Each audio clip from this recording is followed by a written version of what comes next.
বঙ্গবন্ধুর হত্যার বিচার যদি বাংলাদেশে 40 বছর পরেও হতে পারে, আল্লামা সাঈদীর হত্যার বিচার ওই দেশে হবে, অবশ্যই হবে। এবং সেটা ইনশাআল্লাহ তাআলা অচিরেই আমাদের চোখের সামনেই করতে হবে, ঠিক কি না? আল্লামা সাঈদী কোনো দলের নয়, গোটা মুসলিম উম্মার সম্পদ। বাংলাদেশে আপনি বিশ্বাস করেন নিরপেক্ষ জনপ্রিয়তার বিচারে একক ব্যক্তি হিসাবে আল্লামা সাঈদীর চাইতে অধিক জনপ্রিয় বাংলাদেশে আপনি ভোট করেন আর কাউকে পাবেন না। নিরপেক্ষ জনপ্রিয়তার বিচারে শীর্ষে তিনি। বাংলাদেশে 8 পাস কবি নজরুল ইসলামের উপরে এখন পিএইচডি হয়, ঢাকা ইউনিভার্সিটিতে পড়ানো হয়। আপনারা বিশ্বাস করেন আগামী প্রজন্ম আল্লামা সাঈদীর জীবনীর উপরে পিএইচডি করবে।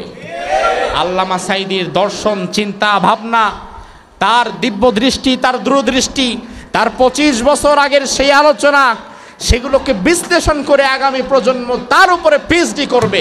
তেমন একজন সম্পদ হচ্ছেন আল্লামা সাঈদী, ঠিক কিনা? হার্ট অ্যাটাক করে, সে কি বসে বসে হাসতে পারে? সে স্বাভাবিক থাকতে পারে? বলা হলো তিনি হার্ট অ্যাটাক করেছে, তাকে উন্নত চিকিৎসার জন্য ঢাকায় নিয়ে যাওয়া হচ্ছে। হার্ট অ্যাটাক করে একজন মানুষ, তাকে অক্সিজেন দিয়ে শুইয়ে রাখতে হয়, সে তো দাঁড়াতেই পারে না। আমরা দেখলাম যখন তাকে হাসপাতালে নিয়ে যাওয়া হলো, গাড়ি থেকে যখন নামলো তখন তিনি সালাম দিলেন, হাসি দিলেন, মুচকি হাসি দিলেন। আমাদের অন্তরটা প্রশান্ত হয়ে গেল।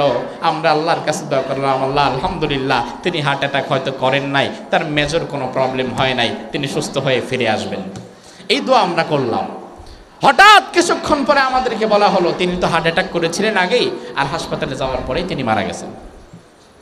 আমরা অবাক হয়ে গেলাম, কি ব্যাপার?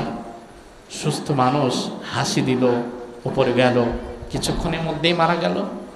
এবং সেই রাতের কিছু ভিডিও ফুটেজ এবং ছবি আপনারা দেখেছেন।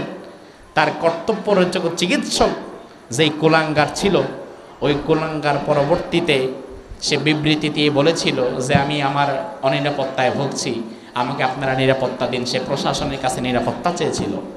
তার কারণ, তুমি নিরাপত্তা চাইবে কেন? যে অপরাধ করে না সে তো নিরাপত্তা চায় না, যে অপরাধী সেই তো মূলত নিরাপত্তা চায়। তুমি কি সে নিরাপত্তা চাও? ভালো করে মনে রাখেন, বঙ্গবন্ধুর হত্যার বিচার যদি বাংলাদেশে 40 বছর পরেও হতে পারে, আল্লামা সাঈদীর হত্যার বিচার ওই দেশে হবে, অবশ্যই হবে।